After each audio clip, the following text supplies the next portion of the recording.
Because this is really a new adventure for us, we have a lot of technical challenges. I won't lie about that.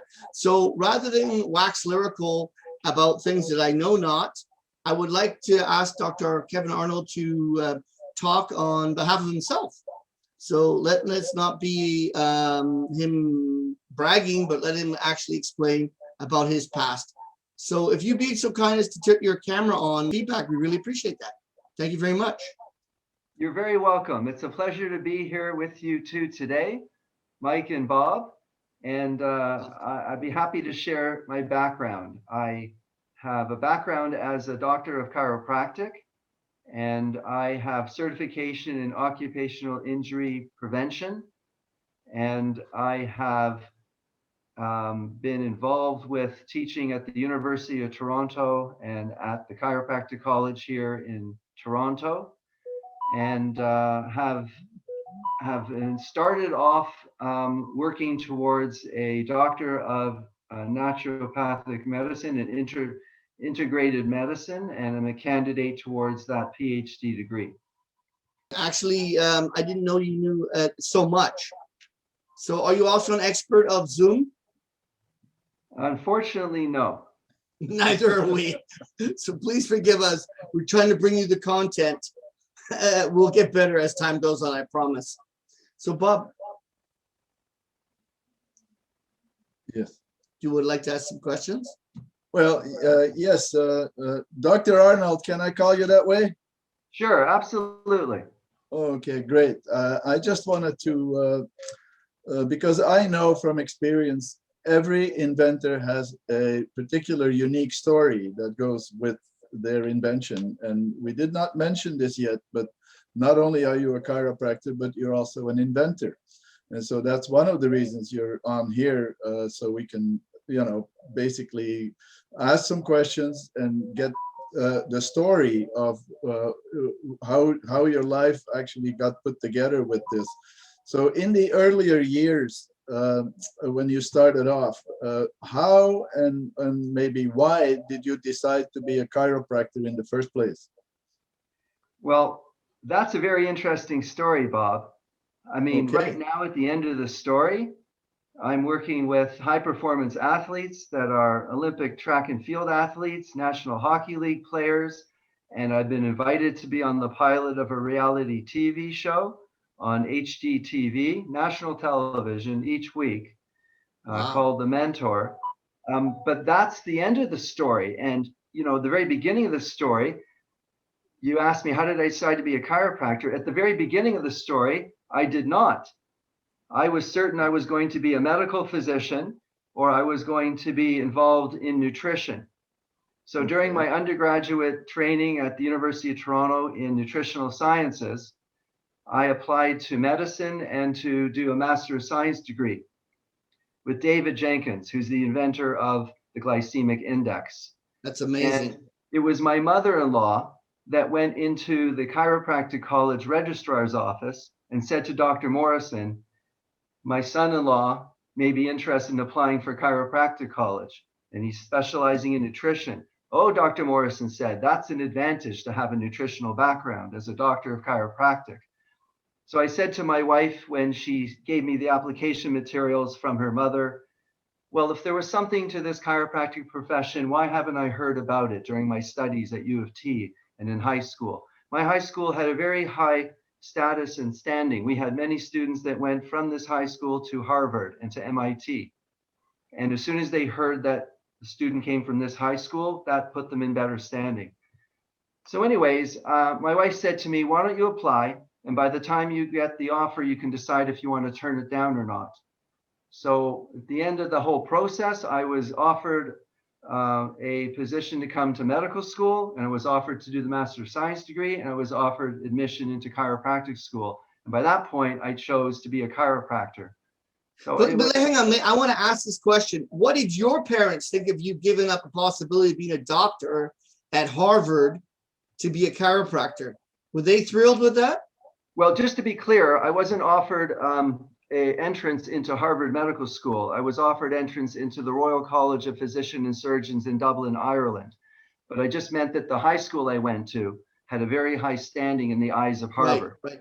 But undergraduate program, I may specify. But so my What were parents' your reactions what were were your opposite. parents' thoughts on this? My parents' thoughts were polar opposite. My mother was upset and asked the question, what will I tell my friends? That I you're was going going to to say become so. a medical physician and be a chiropractor. My father's response was the polar opposite. Well, if that's what he's decided to do, then we'll support him on that. We would have provided him the support to go to Dublin, Ireland and go through the medical training, which would have cost my father a lot of money. But he said, okay, Right. he's chosen to be a chiropractor and that's what he'll do. And that ended the discussion between my parents. Oh, wow. That's very nice. So I Very nice. decided to be a chiropractor for various reasons, but I think the main one was that I saw that what I was doing in my nutrition studies, which was finding out what is the cause of the problem from a nutrition perspective. In other words, what's the deficiency? Let's say you're low in vitamin C, and that's actually the cause of the problem.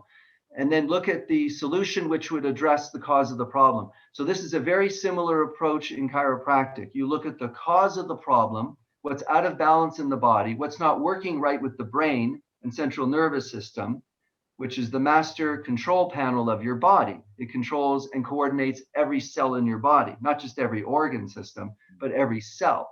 And there's trillions of them.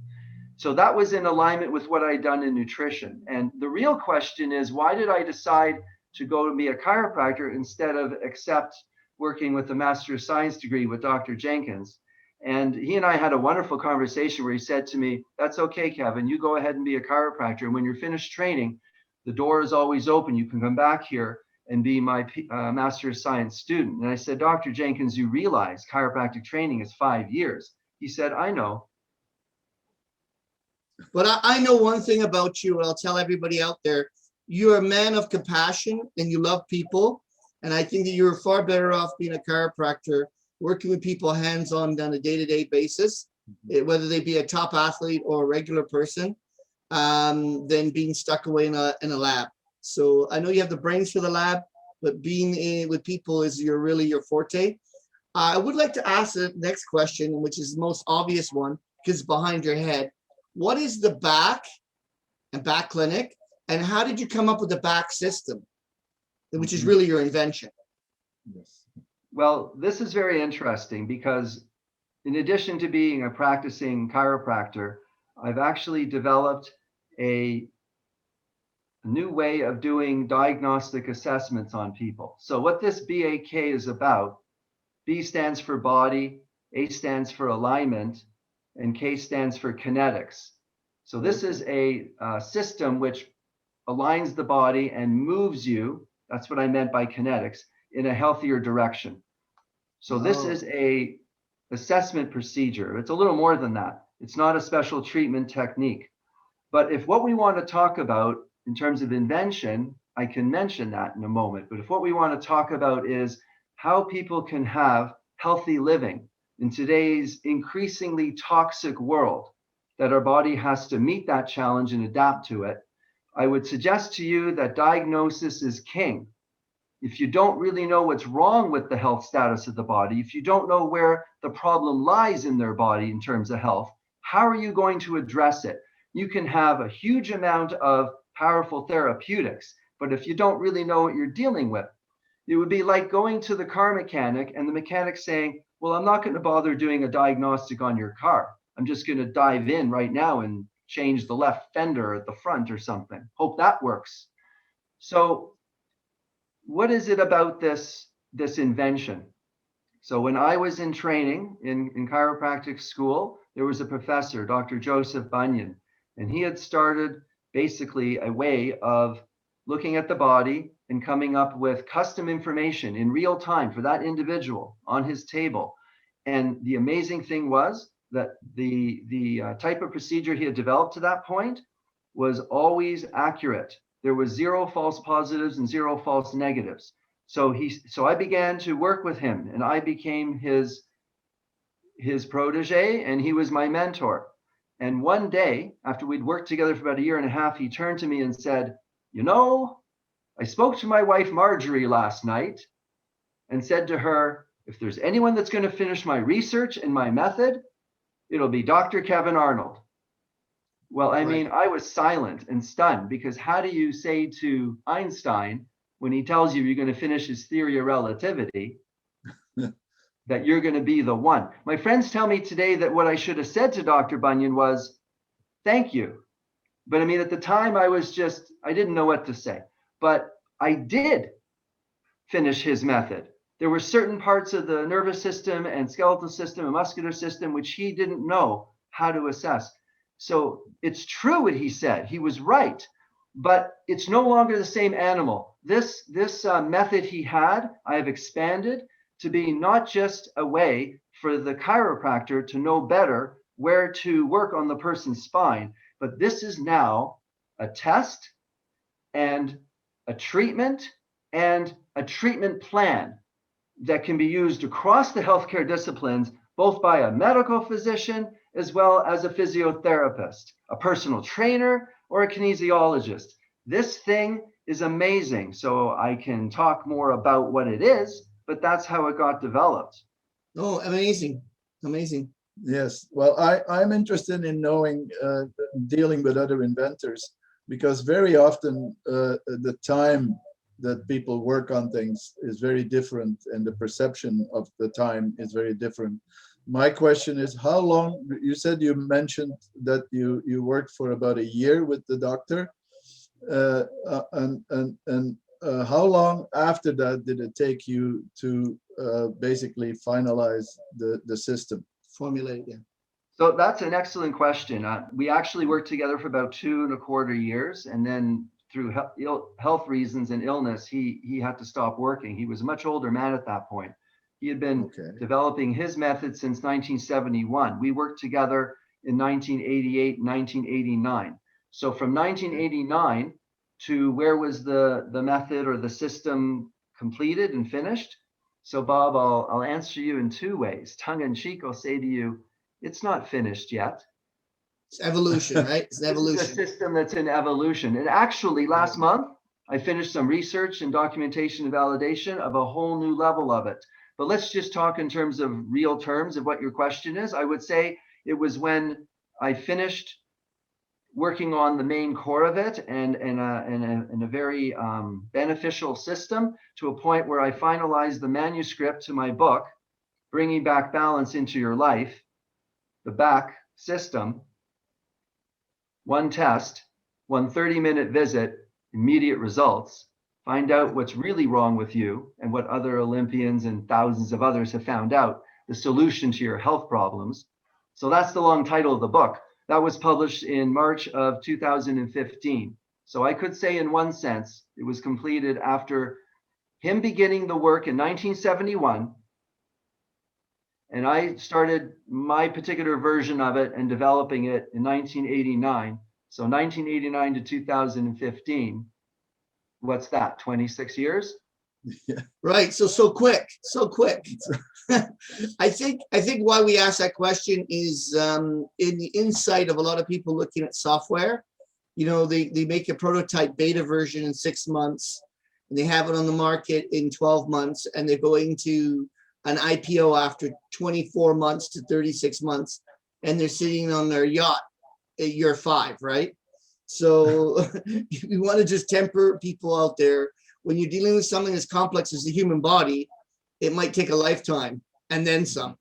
So following to the excellent question that Bob asked was, what conditions really does the back specifically successful in helping? See, what is bringing those top level athletes to you and the construction worker? I mean, it's a pretty broad group of people that come to you. What are you doing that other chiropractors are having a struggle to deal with? Okay, this is a great question. So the answer is, you know, this can help everybody with all things, because your question is almost like asking, you know, what conditions or what people can blood work help with? I mean, blood work is a diagnostic test which can be used on anybody, including the newborn baby, right? I went to the hospital, they did blood work. Now they might do other things. I went to my family doctor, they're doing blood work. So it's as, you know, all reaching as something like that. So what I've got here is not a specific nutrition supplement that's for certain conditions. This is not a specific treatment technique. This is a Right. test. This is a diagnostic procedure. Now, what's unique about it is that it has 0 false negatives and 0 false positives. This has been validated as a class 2 medical procedure, similar to class 2 medical devices. This thing has been researched, and we're doing ongoing research. And so this is a diagnostic test. This is why I said diagnosis is king. What I've got here, this BAK system, is a test. It's a diagnosis. You don't want to jump into therapy until you know exactly what's wrong. So the diagnosis is the first step to begin. And actually, Mike and Bob, many people are misdiagnosed. Mhm. That's a problem, because then they're running up the wrong path, barking up the wrong tree. So if you have the proper diagnosis, it becomes much more straightforward for the health solution. You know what you're dealing with. So this test can be rendered on anyone with any condition. What it is, it's a brain connection test. What I do is I connect to the person's brain. Now, each individual's brain knows exactly their past, knows everything that's happened. It's recorded. The individual's brain right now knows everyone's present current health status. And here's the exciting part. Everyone's brain knows the future path to take to have optimal healing and balancing. It's like Nikola Tesla that came out and said, I could see the past, the present, and the future all at the same time. Remember that quote from Tesla? Yeah. I think the thing that I would like to emphasize to people out there is it wouldn't matter if you spoke Chinese, Russian, German, or were mute. Your body's telling the doctor through this test what needs to be corrected. So there's no, sometimes people may be very stoic and not tell the doctor what their pain point is, or they might overemphasize a certain part of a point of pain. And I think that might lead the diagnosis astray, in my opinion. Would you agree with that statement? Sure, because there are some cases where people feel things, but it's not the actual cause or origin of the problem. And there are cases where people don't feel anything, but there's something not functioning or balanced in the body. The classic example that we're told in our training is that the very first sign that someone could feel they're having heart problems is a fatal heart attack, meaning that things were building up silently in their body. Another classic example we all think about is the cavity in your tooth. The dentist will explain that the cavity didn't begin the minute you started having pain. It was eroding your tooth silently. So there can be a mismatch between symptomatology and the root cause and problem. But basically, this is more, Mike. This is more than a test. This is a test, yes, and it tells you what's wrong, and it tells you very accurately. But remember, I said that your brain knows your past, your present, and your future. Now, what Dr. Kevin Arnold has done is have found out a way to talk to the brain with 100% accuracy. But what the brain tells us is not just the current status, which is the test, the diagnostic. It also tells us the treatment, customization treatment to do on that individual in real time right now. This is custom care based on the quantitative measures derived from the test. But it also gives you a treatment plan. How do you manage this? How often do you see them? What is the duration of the care plan? In other words, when will it all be done? And what exactly is the time to schedule reassessment? But it's also the custom procedures to do on the person. This is a revolution in medical diagnostics. Remember, there's very few other medical tests out there that can say that they have 0 false positives and 0 false negatives. The majority of them fall within a 20% to 80% false inaccuracy rate. I don't know why, Mike, anyone would want to do a test on someone that's 80% wrong. Well, hang on, we don't even want to go there about the But present this test is but yes, there are a lot of tests that have false negatives. This test is 0% wrong, and that's the key. No misdiagnosis here. And then once you got this thing also gives you the quantitative measures for all the things I talked about. So let's boil this down. What does this invention give the healthcare practitioner, which I say it goes across all health disciplines? Here's what I would sum it up as: the sequence to follow in rendering the steps of patient care. Now, order matters. So let's take the example of you're in the kitchen with a recipe and you're going to bake a chocolate cake. Nobody chooses to follow the steps in the recipe out of order. Why would you do that? And if you're going up a staircase, why would you start at the bottom of the stairs and go up to the third step and then go down to the first step and then go up to the seventh step and then go down to the fourth step? Why would you want to do that? Cross-training. Why don't we take the steps in the proper order, in the right direction? So here's the rub. Most diagnostic tests out there in healthcare will give you information about the status of this or that. It may even tell you about you need to work on and improve and remove blockages for this particular muscle system or that organ or that level in the blood or this and that and that. We got 11 things to work on, but which one to work on first? Do you know that you have approximately 300 bones in your body, approximately 900 muscles in your body? It actually amazes me, Bob, how the scientists cannot agree on how many muscles we have in our body. You figure out that you could figure they would figure it out to the actual number, but 300 bones, 900 muscles, 80 trillion nerves, and a whole bunch of other stuff. Which one to intervene and start with first? Everybody can be understanding that order matters. Now, here's the difference. If you follow the steps out of order, you may limit your ability to get a complete resolution, and it may take you a long time. So this is what has been built upon Joseph Bunyan's work. He called it his highly efficient segmental sequencing system. So his principle of efficiency is, just like you expect from your car mechanic, you want to know what's wrong with your car based on the diagnostic. You want to know how much it's going to cost, and you want to know when your car is going to be ready. If your mechanic said to you, I'm going to apply a test on your car, which is wrong 50% of the time, Russian roulette, we won't really know what the truth is, and I'm going to just guess and put some insulation foam on the front of your car near the right wheel. Let's see if that works. You would say, hey, buddy, or hey, lady, you don't know what you're doing with cars. I'm going to go And to a P.S. You're going to be paying for it all along. I'm going to make you pay for every mistake. Yes. The consequence of doing things out of order is that things take longer. You don't get the full result, and you're paying time and money, resources, lives. So, Dr. Arnold, you mentioned the diagnostic system connecting with the brain. Is there any way that you can explain this a little bit more? Does it have to do with meridians, or does it have to do with acupressure or any of those other modalities? Okay, so I'll be very happy very briefly to describe what this is, this BAK system. But anyone can go to my website, which is BAK. So it's just got 3 letters, B as in Bob, A as in apple, K as in kilogram.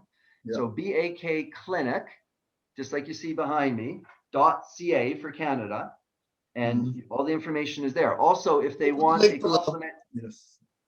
complimentary copy of my book, Bringing Back Balance into Your Life from 2015, which I can send it to you electronically. I'm happy to send it to you. You can just go to my website and send me an email, because on my website it says what my email address is, and I'll send it to you. Because chapter number 9 in that book is the BAK system, a revolution in medical diagnostics. And it will tell you the whole deal. And it's an easy read. You don't have to know medical terminology or be a medical doctor to read it. I wrote it to be very easily understood. But here's what I can say to you is in chapter number 9, Bob, which is 21 pages, and people will find it interesting. This is not a device. I don't have a machine or electronic device that attaches to your body. But what I'm doing is I'm using the muscular system of the body, which reflects the status of your nerves in your brain. And I'm doing it in one of 2 ways. I'm either doing it with somebody lying down on their stomach on a table, but if somebody's not comfortable doing that, or they're not able to lie down on the table, or if you don't have a table around, then I can do it with someone standing or sitting. Now, when I do it with someone standing or sitting, I look at muscles in their arms. I have them put their arms out in front of them, and then I have them bend at the elbows. But when someone's lying on their stomach on a table, I take a look at their legs, the muscles in their legs, and I have the legs straight, and then I bend at the knees. So we're looking at whether there's a difference in the tone or how tight muscles are in the back of the left leg compared to how tight muscles are in the back of the right leg. And I hold their ankles in a certain standard way, because you have to do things in the same way each time to be able to compare and contrast. So I hold their ankles in a certain way, and then I very gently lift their legs to bend their knees to 90 degrees. They're supposed to be very relaxed and not helping me. And I take a look at what the legs look like when they're in the straight knee position and what they look like in the bent knee position. So this represents the first half. So there's 2 steps, the first half of this test. And then it gives me a reading, because depending on which leg looks longer, it's possible for someone to have missing a leg, or they have an anatomical short leg in the bones or whatever. But in the case where somebody has bones that are the same length, and what's different is how tight the muscles are, one leg can appear to be shorter, apparent leg length shortness. And you compare what the legs look like in both positions, and that will give you a reading. It will tell you where in the body to work on things. For example, where a bone might be out of place, or a muscle is too tight, or a nerve is irritated. It will also tell you other things, many other things. But let's just talk about that simple example. Let's say there's a pinched nerve somewhere. Let's just talk about the chiropractor's world and the pinched nerves. But this will work for a medical doctor for other things and so on. So let's just talk about that example. So it will tell you where that pinched nerve is, because when there's a pinched nerve somewhere in your body, your muscles will adapt to that and change because of that, as opposed to your whole body being at ease and no pinched nerve anywhere. So there's a pinched nerve somewhere that causes a reaction in the muscles. What I'm doing is I'm going in the reverse direction. I'm looking at the muscles. It's going to say, aha, Dr. Kevin, the pinched nerve's over there. And not only that, but it's the first one to work on. So it's not always the root cause, but it is always the first step to take in the sequence of steps when rendering the care of your patient. Definitely, I can say that. Definitely. But now we have to make sure there's no human error. I mean, what if I'm holding the legs wrong? What if I was too tired that morning when I got out of bed and I'm not reading the result right? So we're going to remove all human error here, and we're going to go to the second half of my test. So if the reading indicates this particular bone over here is pinching a nerve, then I put the legs down and I gently go over to the patient and I just give a little push with my hand on their body part. You don't have to push very hard. You have a lot of nerve endings on your skin and just below your skin, what clinicians will call the somatosensory system. And they tell you whether it's cold or hot, or whether you're shaking, or whether you're falling down, or whatever. Have you guys ever been in a room where you're looking in one direction and you suddenly have the feeling that someone behind you is looking at you? Yes. Mhm. Of course. Now, they were many feet away and they were not touching you, but your nerve endings told you that. And you turn around and you see, yeah, if someone was looking at me. And that's how you know that. So believe me, I don't have to push very hard on your somatosensory neurons.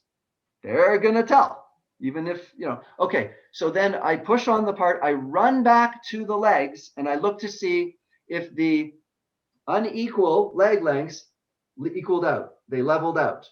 It will only do that if you're pushing on the correct spot that needs to be worked on next.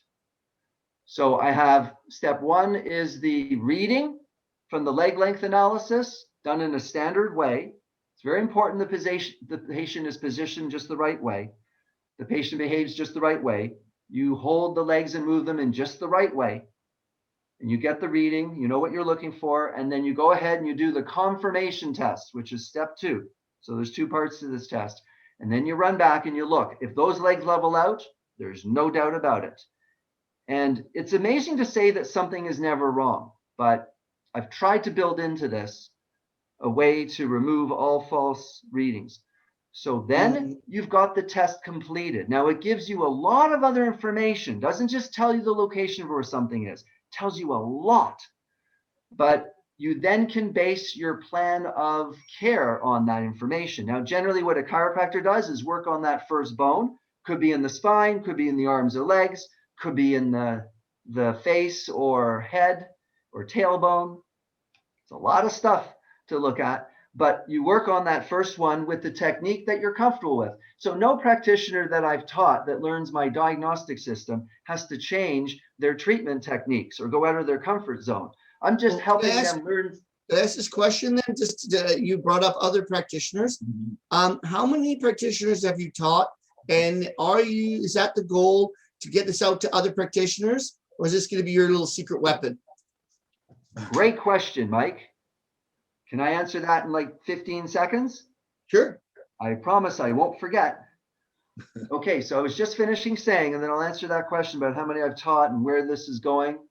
What's the vision? What's the goal? What's the legacy as an inventor / health practitioner / researcher / writer / husband, father, son. So supporter of Olympic athletes. Okay, so when you have the first step rendered, so as a chiropractor, let's say you work on this bone in the spine. So then the legs will tell you where the second step is. You do the reading and the confirmation and you treat that second one, which whatever technique you like, manual cracking or activator methods, clicking, or you see you have to do something to support them on their nutrition or their exercise or their body posture, helping them manage stress, whatever it is, right? Living healthy in a toxic world, returning back to balance, being at ease, not just living without symptoms, but being vital, right? With rigor and vitality and happiness. What do people want? They want something in health. Well, I guess, Mike, this is longer than 15 seconds. Sorry. People want. No, take your time. People want the solution. What's going to work? Doc, is this going to work? If it does, they can become happier.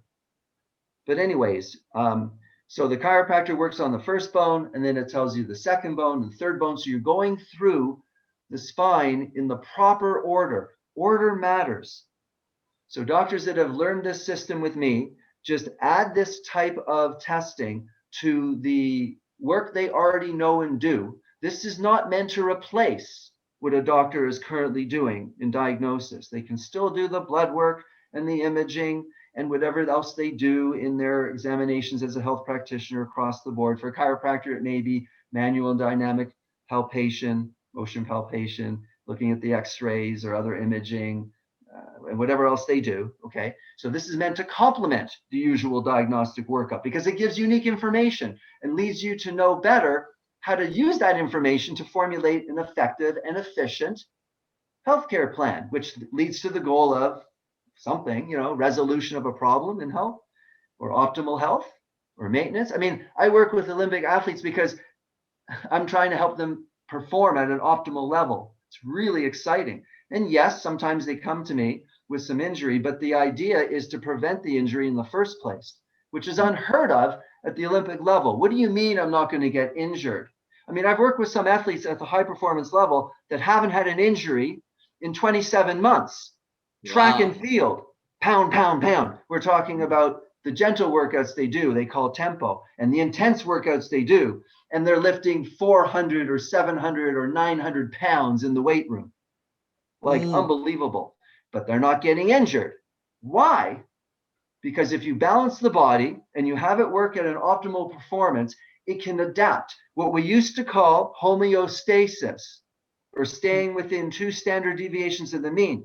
We've replaced that. The modern thinking and discussion now is general adaptation potential, GAP. So what we used to call, stay within the norm, homeostasis, we now call general adaptation potential because we're putting an emphasis in the concept of all this. We're putting an emphasis on you have to adapt to challenges. People will tell you you can't remove stress from your life completely. Hans Selye, the father of stress, would say there are stressors, right? Mm-hmm. So you can't remove the stress completely from your life, but maybe you can meet the challenge and overcome it better and be self-improved and all that stuff, which is what the reality TV show is about. The Mentor is about self-improvement.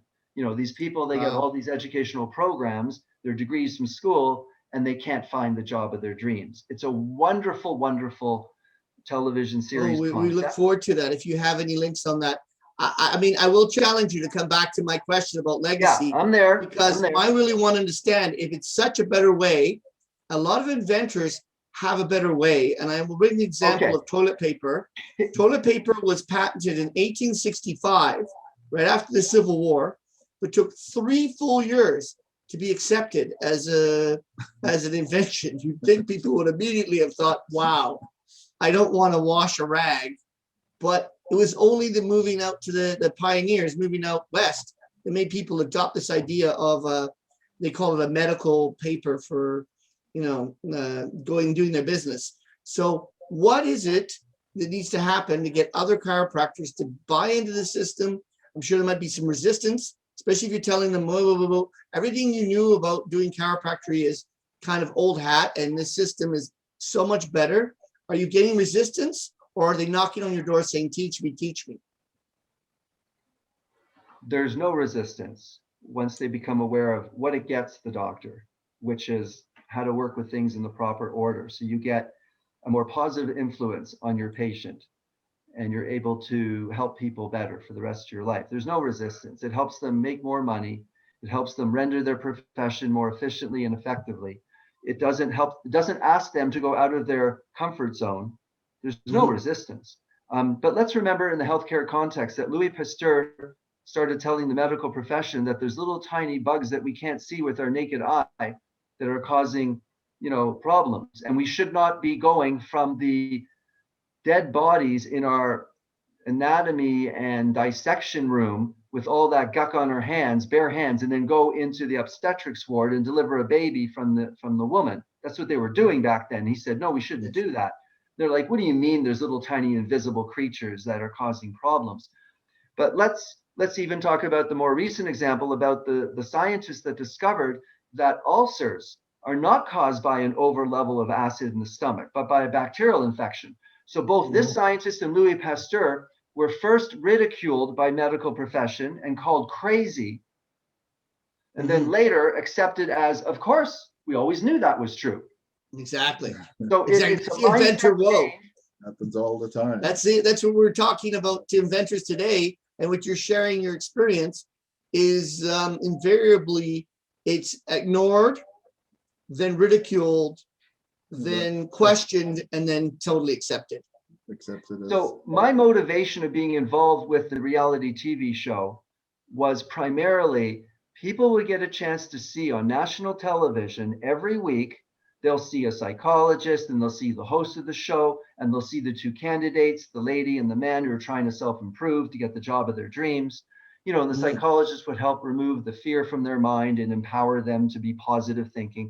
But the chiropractor would help to balance their body to allow optimum performance. I've got some experience in that field with the Olympic athletes, and I've also been involved with the soccer league as their sports medicine director and helping them get a successful application to be an OPDL certified team. And these players there, some of them are just kids there for fun, but some of them are doing tryouts with FIFA level teams. So I have a lot of experience. Also hockey, I was involved with hockey past and present. So, soccer, hockey, and track and field, that's where I've had the most experience. But of course, I can help any athlete. So if I can help an athlete at the Olympic level perform optimally, I can certainly help an individual work better. We're talking about everything. We're talking about body performance, physically, mentally, psychologically, the whole deal. Because a chiropractor is not a doctor of pain. A chiropractor is a doctor of the brain and the central nervous system. And that was the original vision of Dr. Daniel David Palmer in Davenport, Iowa, United States, but he came from Port Perry, Ontario, a Canadian, which is why Canada Post had a commemorative 100-year stamp, not the US Postal Service, Canada Post, because he was a Canadian in 1895, the anniversary of chiropractic. Here's the inventor, Dr. Daniel David Palmer, Port Perry, Ontario. His original vision and the intention and the design, the engineering design of chiropractic was to detect, and then correct anything that wasn't optimal in the performance of the brain and the central nervous system. And therefore, as the master control panel, you would have a better chance of being healthy. So I'm just trying to contribute to my profession on the detection side. But so I will say you've come on something very interesting, which you will go into on the mentor show. And that is we help a lot of inventors to do their pitches, prepare for their pitches, And I think we should really put a lot more emphasis, Bob, into how they stand and breathe, because there's subtle Yes. cues coming through there as to whether somebody's confident. You know, if you're all slumped down and breathing shallow, I'm sure you don't sound as believable as if you're open chested and breathing well. So, Well, yes, posture is very important, and everyone remembers how their mother or father or sister or brother said to them when they were young, sit up straight. And then maybe they said, eat your vegetables. But I mean, that's a very important point, about how you make your presentation and connect. So that brings us to Aida. But first, I just want to finish with Richard Edmund Singh and the mentor. So the vision there was that I had motivation to be part of this reality TV show because people could see what a chiropractor can accomplish. They may think, oh, you go to the chiropractor when you have a back pain, but then they would realize, because this was weekly episodes, national television, HGTV, they bought the concept. They wanted a production quality pilot. We already did the sizzle reel. You want production quality because you want to see how it will feel. But the whole sequence goes down to buying 13 episodes, and there you go, right?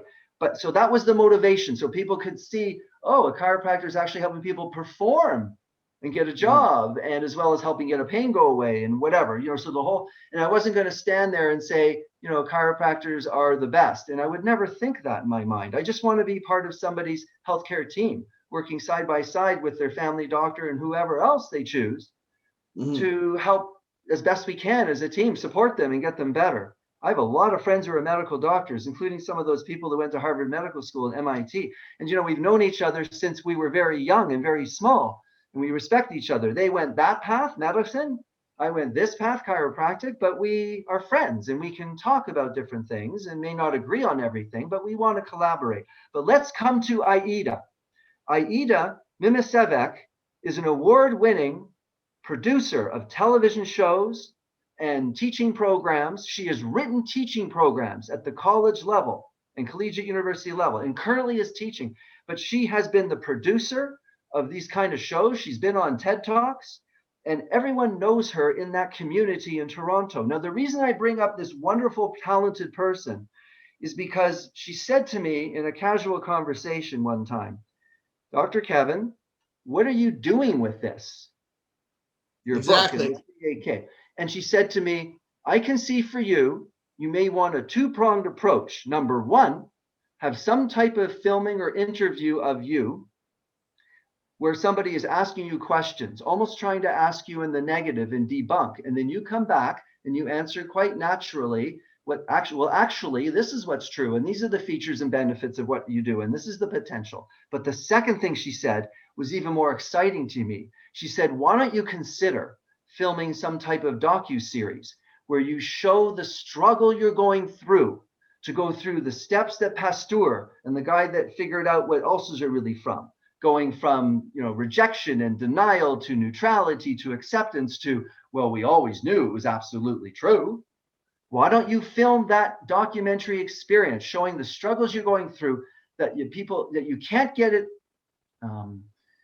accepted and worked in a big way through everyone right away, that you can't get it utilized worldwide by all practitioners instantly. You're going through a struggle. I think it's a wonderful, wonderful idea. I mean, well, Aida knows what she's talking about. So right now you can see her work, but you just have to, whatever you want, you just put her name in, and anyone can contact me through my website if they want more information. A wonderful, we'll put a link below. Extremely accomplished, and I listened to her. So that is a pathway for inventors. It involves, being able to pull out your smartphone and sort of film yourself a little bit here and there, because as things happen and you struggle. But let's talk about some of the positive that's happened. Whenever I talk to any practitioner, they say, yeah, I get that instantly. Like, it's not a weird idea that we should do better diagnostics and that you might want to plan your care on the diagnostics. That's not foreign to any healthcare practitioner. Even the personal trainer wants to know what I need to work on. The massage therapist needs to know, out of these 7 groups of muscles I've identified, and the fascia is not great and your hydration is not great, to help the person with what they want, more flexibility, more strength, better exercises, less pain in their muscles, more relaxation, whatever. Because remember, this works for the healthy person as well as the person that wants to get healthier. they want to know what order to work on things. So the doctors I've talked to, and they would say to me things like, well, what does it get the chiropractor? The proper order in which to adjust the spine. I mean, that's just the chiropractor's wheelhouse and world. What does it get the medical physician? Additional unique information, which would help you plan better your care plan and know better what the diagnosis is. You combine it with your blood work and other things. What does it get the personal trainer? Well, you would know which core muscles to work on first. It really matters. Watch the efficiency, the success, and the happiness just skyrocket. This is an opportunity for the public and for the practitioner to discover a revolution in medical diagnostics. When I talk about the patient, they say things to me, wow, amazing. Dr. Kevin, you're more than just a chiropractor. But putting it in the context of mentoring and teaching and following the steps of Dr. Joseph Bunyan, when I've taught this to students, I've done it to doctors of chiropractic. I've done it to students of chiropractic. I've taught massage therapists and physiotherapists, personal trainers, showing them. I have a background in physiotherapy too. Forgot to mention that. So I understand what's in the head of a physiotherapist.